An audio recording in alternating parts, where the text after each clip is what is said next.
नदीम एक नौजवान था जो गरीबी के हाथों मजबूर होकर अपनी पत्नी रुबीना को एक महीने के लिए बेचने पर मजबूर हो गया। एक समझौता हुआ और बदले में कुछ राशि ली गई। जिस शख्स के हाथों उसे रखा गया उसके मुंह में दांत भी नहीं थे। ऐसी हालत में अगर कोई बकरी भी उसे देखती तो डरकर भाग जाती। वो बूढ़ा आदमी रातें बिताने वाला बूढ़ा शख्स था। लेकिन आगे क्या हुआ? क्या वो औरत अपने पति के पास लौट आई या वो पूरी जिंदगी उस बूढ़े दरिंदे की कैद में रही? ये एक ऐसा सच है जिसे सुनकर आपके होश उड़ जाएंगे। एक यात्री नदीम अपनी पत्नी रुबीना के साथ अपने गांव से दूसरे शहर मजदूरी की तलाश में निकला। दिन भर का सफर तय करने के बाद जब वे नए शहर के करीब पहुंचे तो अचानक कुछ नकाबपोश डाकुओं ने उन पर हमला कर दिया। नदीम और रुबीना के पास जो थोड़ी बहुत चीजें थीं, वो सब डाकुओं ने लूट ली। यहां तक कि उनके पहनने के कपड़े और रास्ते का जरूरी सामान भी छीना गया। दोनों मियां बीवी को खाली हाथ तन्हा छोड़कर डाकू फरार हो गए। सब कुछ लूटने के बाद नदीम और रुबीना पर जैसे कयामत टूट पड़ी। एक अजनबी शहर में जहां न कोई जानने वाला था, न कोई ठिकाना और न ही जेब में एक पैसा। नदीम बहुत परेशान हो गया। वो सोचता जा रहा था कि एक अनजान जमीन पर बिना पैसे के जीना कितना मुश्किल है। नदीम रुबीना का हाथ थामे खामोशी से शहर की तरफ चल पड़ा। दिल ही दिल में सवाल उठ रहे थे कि अब क्या होगा। न मजदूरी का कोई मौका है, न खाने के लिए एक लुकमा। हर कदम के साथ उसकी मायूसी बढ़ती जा रही थी। चलते चलते नदीम की नजर शहर के बाहर एक सायादार पेड़ के नीचे बैठे एक बुजुर्ग फकीर पर पड़ी। नदीम ने सोचा शायद ये बुजुर्ग उसकी मदद कर सकते हैं। क्यों न अपनी हालत उनके सामने रख दूं। ये सोचकर वो रुबीना को साथ लेकर फकीर बाबा के करीब पहुंचा। नदीम ने बड़े आदब के अंदाज में सारी कहानी सुनाई और कहा, बाबा साई, हम दोनों लूट गए हैं। न खाने को कुछ है, न पीने को। मजदूरी की बात तो बहुत दूर की है। अगर आप हमारी कुछ मदद कर दें तो ये एहसान उम्र भर नहीं भूलेंगे। फकीर बाबा ने नदीम की हालत देखकर दिल ही दिल में अफसोस किया और कहा, बेटा, मेरे अपने हाथ भी खाली है, लेकिन मैं एक ऐसे नेक दिल सेठ को जानता हूं जो जरूरतमंदों की मदद करता है। तुम लोग उसके पास जाओ और अपनी तकलीफ उसे सुनाओ। शायद अल्लाह तुम्हारे लिए कोई रास्ता निकाल दे। फकीर बाबा ने नदीम को मशवरा दिया, बेटा, मैं तो खाली हाथ हूं, मगर शहर में एक सेठ इकबाल है जो जरूरतमंदों को उधार पर पैसे देता है। तुम लोग उसके पास जाओ और अपनी मजबूरी बयान करो। शायद अल्लाह तुम्हारे लिए उसके दिल में नरमी डाल दे। नदीम को अब थोड़ी उम्मीद दिखी। वो रुबीना का हाथ थामे सेठ इकबाल के घर की तरफ रवाना हो गया। रुबीना बहुत हसीन और दिलकश थी। उसकी मासूमियत और खूबसूरती ऐसी थी कि जो देखता पल भर के लिए देखता रह जाता। नदीम अपनी नेकनियति पर भरोसा करते हुए उसे लेकर सीधे सेठ इकबाल के दरवाजे पर पहुंचा। सेठ इकबाल ने जब रुबीना को देखा तो दिल ही दिल में उसके हुस्न पर फरियफ्ता हो गया, मगर नदीम को इस बात का कोई अंदाजा नहीं था। वो तो सीधे दिल से सेठ के सामने झुककर बोला, सेठ साहब, मेहरबानी करके मुझे थोड़े से पैसे उधार दे दीजिए। सेठ इकबाल का अपना एक उसूल था। वो बिना जमानत के किसी को एक भी पैसा नहीं देता था। उसने सख्त लहजे में कहा, देखो भाई, पैसे तो मिल सकते हैं, मगर मेरे कायदे के मुताबिक कुछ कीमती चीज गिरवी रखनी होगी। तुम्हारे पास क्या है गिरवी रखने के लिए? नदीम का दिल बैठ गया। उसके पास न जेवर था, न कोई कीमती सामान। कुछ लम्हे सोचने के बाद वो बोला, सेठ साहब, मेरे पास कुछ भी नहीं है। बस आजी से हाथ जोड़कर दरख्वास्त करता हूं कि मेरी मदद कीजिए। सेठ इकबाल ने गंभीर लहजे में कहा, कौड़ के बिना कारोबार नहीं होता भाई। खाली बातों पर मैं पैसा नहीं दे सकता। नदीम बहुत देर तक सोचता रहा। हालात की सख्ती ने उसे मजबूर कर दिया। आखिरकार दिल पर पत्थर रखकर बोला, सेठ साहब, आप मेरी पत्नी रुबीना को अमानत के तौर पर अपने पास रख लीजिए और बदले में मुझे कुछ रकम दे दीजिए। मैं जल्दी ही कारोबार करके आपका सारा कर्ज वापस कर दूंगा। सेठ इकबाल ने यह सुनकर खुशी जताई। उसे वैसे ही रुबीना पर दिल आ चुका था। उसने तुरंत रकम निकालकर नदीम के हवाले की और रुबीना को अपने घर में रोक लिया। रात गुजरते ही सेठ इकबाल चुपके से रुबीना के कमरे की तरफ बढ़ा। दरवाजा खोलते ही रुबीना की रूह कांप उठी। वो डरकर चिल्लाई, अल्लाह के वास्ते सेठ साहब, मेरे कमरे से चले जाइए। मगर सेठ अपनी हवस में अंधा हो चुका था। नरम लहजे में कहने लगा, रुबीना, तुम जैसी हसीन औरत के लिए तो दुनिया कुर्बान की जा सकती है। नदीम को भूल जाओ और हमेशा के लिए मेरी हो जाओ। रुबीना के दिल में सख्त खौफ था, मगर उसने हिम्मत नहीं हारी।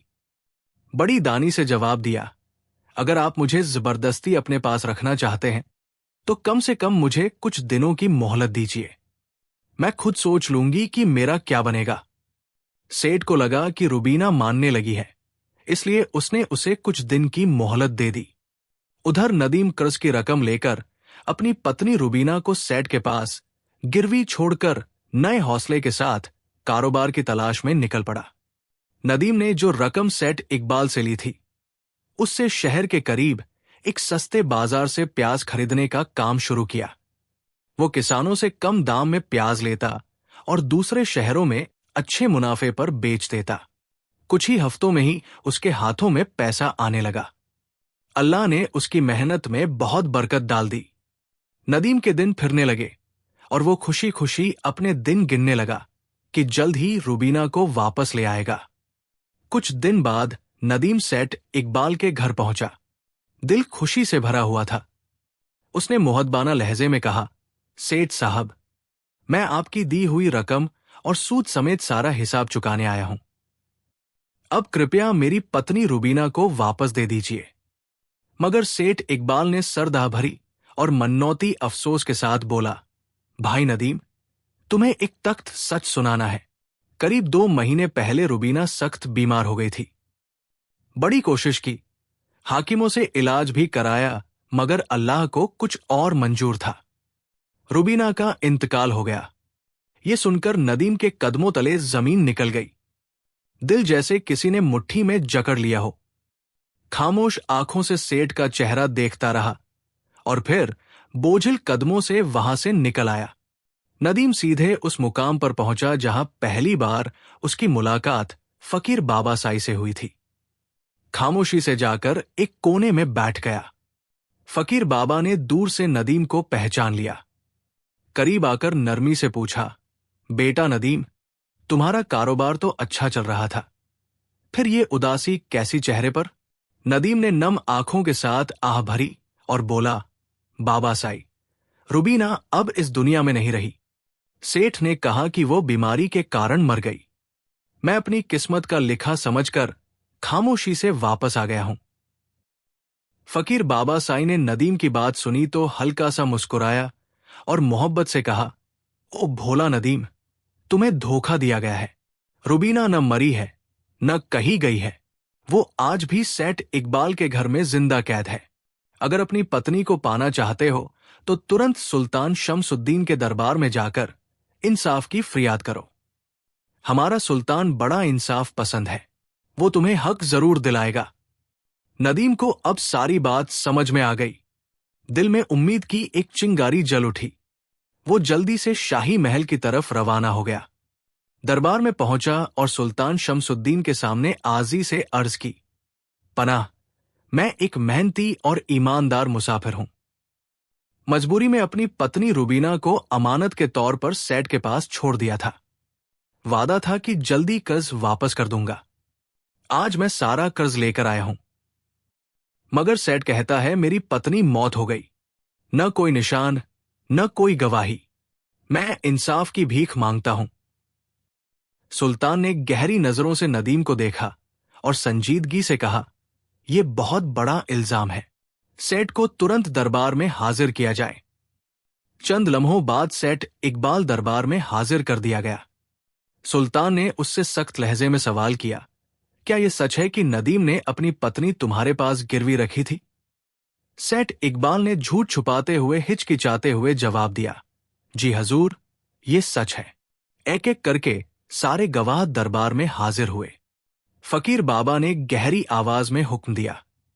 सबूत पेश करने के बाद सेठ इकबाल का चेहरा जर्द पड़ गया और वो नजर चुरा रहा था।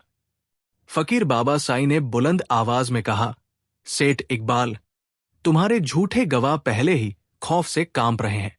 अब तुम खुद बताओ, किसी मासूम औरत को जबरदस्ती अपने घर में कैद रखने और पति को धोखा देने के जुर्म में तुम्हें कैसी सजा दी जानी चाहिए? सेठ इकबाल के होठ कांपने लगे।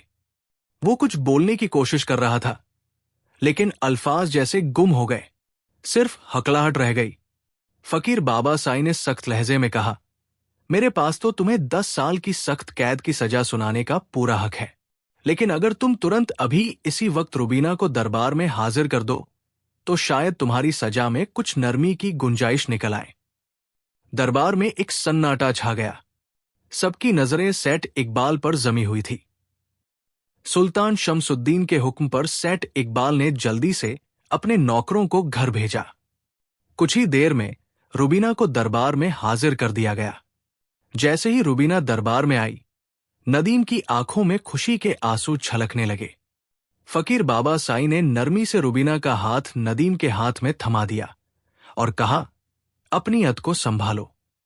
फकीर बाबा साईं ने अदल के तढ़ाजे पूरे करते हुए सेठ इकबाल को झूठी गवाही देने और मासूम औरत को कैद में रखने के जुर्म में 5 महीने की कैद की सजा सुनाई और उन 4 झूठे गवाहों को भरे दरबार में 100 से 100 कोड़े लगने की सजा दी गई, ताकि सबके लिए सबक बन सके।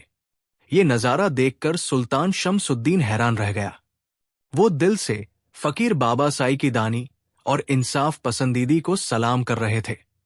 फकीर बाबा साईं ने नरमी मगर गहरी आवाज में कहा, सुल्तान मुअज्जम, याद रखो, एक बादशाह का सबसे बड़ा फर्ज सिर्फ हुकूमत चलाना नहीं बल्कि इंसाफ करना होता है, और एक शौहर का सबसे बड़ा फर्ज अपनी पत्नी की इज्जत और हिफाजत करना होता है। ये कहकर फकीर बाबा साईं ने 3 सुनहरी नसीहतें दी। पहली, जब तुम्हारी पत्नी बीमार हो तो उसे कभी अकेला न छोड़ो। दूसरी, अगर कोई तुम्हारी पत्नी पर झूठा इल्जाम लगाए तो दुनिया की परवाह किए बिना उसके साथ खड़े रहो। तीसरी, अपनी पत्नी को कभी भी गैर महरम आदमी के साथ अकेला न छोड़ो। सुल्तान शमसुद्दीन ने आजी से सर झुका दिया और वादा किया कि वो इन तीनों नसीहतों को दिल से अपनाएगा और दरबार में हमेशा इंसाफ और ईमानदारी के साथ फैसले करेगा। दरबार में मौजूद हर शख्स ने फकीर बाबा साईं के लिए दिल से दुआ की और यूं नदीम और रुबीना खुशी खुशी अपने नए सफर की तरफ रवाना हो गए।